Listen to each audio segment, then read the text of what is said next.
everyone, I was মই ওলাই আহিছোঁ আমাৰ বাৰীলৈ বুলি যিহেতু তাত আমাৰ ঘৰো নাই অকল বাৰী কলচল আছে দেখাম আপোনালোকক বাৰীখন আৰু মই মাহীহঁতৰ লগতে থাকোঁ যিহেতু মোৰ মা দেউতা নাই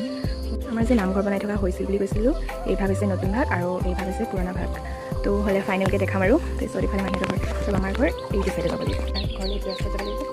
আৰু এটা কথা কি টাইম কিন্তু বহুত দেৰি মই এইটো এটা কথা টাইম গ'লে আৰু এটা আছে বুলি দেখাই আছোঁ